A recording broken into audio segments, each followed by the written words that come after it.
یہ تو لوگ الجھ گئے ہیں، وہ توکل چھوڑ گئے ہوئے ہیں، وہ سمجھتے ہیں کہ شاید ہم اپنے رزق کو ہم نے خود اکٹھا کرنا ہے اور بھول گئے ہوئے ہیں۔ یہ رب کی ذمہ داری ہے، یہ اس کی شان ربوبیت ہے، جس کو جو چاہیے اس کو وہ بہم پہنچاتا ہے۔ ہمیں صرف اتنی ڈیوٹی ہے کہ ہم اسباب کی تلاش کریں، اس کے بعد جو کچھ ہے اس کے کرم پہ چھوڑ دیں۔ لیکن جو اس نے لکھا ہے، اگر ہم فرض کرو اسباب بھی چھوڑ دیں، پھر بھی جو قسمت میں ہے وہ مل کے رہے گا۔ حضرت شیخ سعدی شیرازی نے یہاں بڑی خوبصورت بات کی۔ آپ فرماتے ہیں کہ ایک شخص جا رہا تھا جنگل میں، اس نے ایک لومڑی کو دیکھا کہ جس کے پاؤں بھی نہیں ہے، ہاتھ بھی نہیں ہے، تو اس نے کہا کہ اس کو رزق کیسے ملتا ہوگا؟ ساتھ ہی ایک درخت کے اوپر بیٹھ گیا، ایک شیر آیا، اس نے شکار کیا اور اس نے شکار کھایا اور پس خوردہ چھوڑ کے چلا گیا۔ یہ لومڑی رینگتی رینگتی پہنچی اور پہنچ کر کے اس نے جو ہے وہ بچا کھچا کھایا اور اپنا پیٹ بھر لیا۔ یہ جا کے ایک غار میں بیٹھ گیا کہ جب لومڑی کو، جس کے ہاتھ بھی نہیں ہے، پاؤں بھی نہیں ہے، اللہ تعالیٰ نے اس کے رزق کا وسیلہ بھی قائم کر دیا، تو جو میری قسمت کا لکھا ہے وہ بھی مجھے مل جائے گا، تو میں محنت کیوں کرتا پھرتا ہوں؟ تو وہ جا کے ایک غار میں بیٹھ گیا، ایک آدھا وقت تو فاقہ کاٹا، جب بھوک سے نڈال ہوا تو آواز آئی ہاتف سے، اے بندے میں تیرا بھی رب ہوں، لیکن لومڑی نہ بن، شیر بن، خود بھی کھا اور اوروں کو بھی کھلا۔ ہمیں حکم ہے کہ ہم اسباب پر نظر رکھیں، لیکن حقیقی نظر ہماری جو ہے وہ مسبب پر ہونی چاہیے۔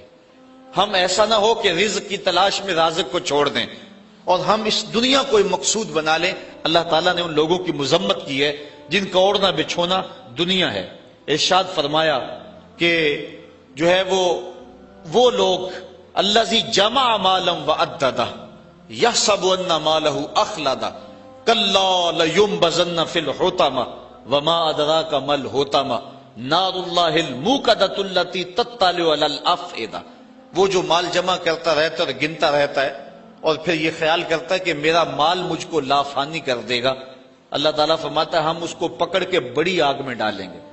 اور وہ بڑی آگ کیسی ہے؟ اللہ فرماتا ہے کہ وہ میری جلائی ہوئی آگ ہے، اور وہ ایسی سخت آگ ہے کہ جو دل بھی کھا جائے گی، کلیجے بھی چاٹ جائے گی۔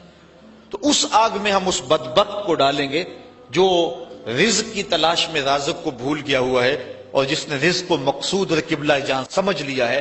اور آج ہماری پریشانیاں، ہمارے دکھ اور اذیتیں یہ ہے کہ ہم بھول گئے ہیں، ہمارا توکل کمزور ہو گیا۔ اگر اللہ پہ توکل پختہ ہو تو کوئی مسئلہ نہیں، وہ رب العالمین ہے، تمام مخلوقات کا رب ہے۔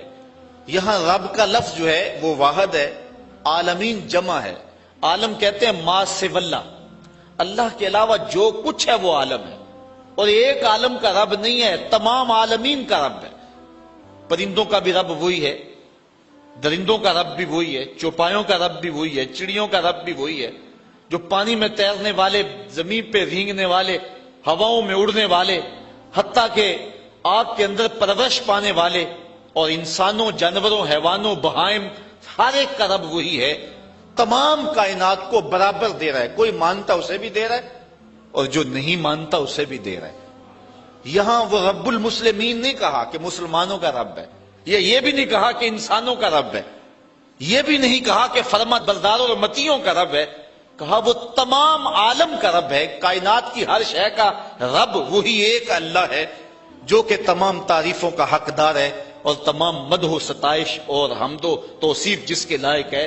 وہ ایک سب کا خالق ہے اور سب کا رازق ہے اور سب کا رب ہے، اور اسی کو زیبا ہے کہ وہ سب کو رزق دے، ماننے والوں کو بھی دے رہا ہے، نہ ماننے والوں کو بھی دے رہا ہے، جو نہیں مانتے ان کو بھی دے رہا ہے، بلکہ ان کو زیادہ دے رہا ہے۔ بلکہ ایک حدیث میں آتا ہے کہ اگر مسلمانوں کی دل شکنی کا لحاظ اور خیال نہ ہو تو کافروں کے گھروں کی سیڑھیاں جو ہیں وہ سونے چاندی کی بنا ڈالوں، اتنا ان کو دوں۔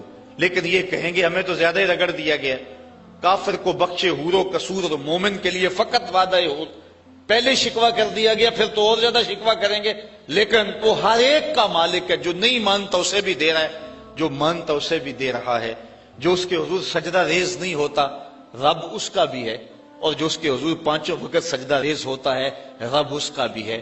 کبھی سورج کو نہیں کہا یہ میرے نافرمانوں کا گھر ہے، اس کے گھر میں روشنی نہ بکھیرنا، یہ مجھے سجدہ نہیں کرتا۔ ہوا تو اس گھر میں آکسیجن نہ پہنچانا، کبھی چاند کو نہیں کہا تیری چاندنی فلاں کے آنگن میں نہیں اترنی چاہیے، وہ میرے نافرمانوں کا گھر ہے، کہا جس طرح با یزید کے گھر میں روشنی کرتا سورج، اس گناہگار کے گھر میں بھی ایسے ہی کرنی ہے، چاہے گناہگار ہے لیکن میں اس کا بھی اسی طرح رب ہوں جس طرح با یزید بستامی کا رب ہوں۔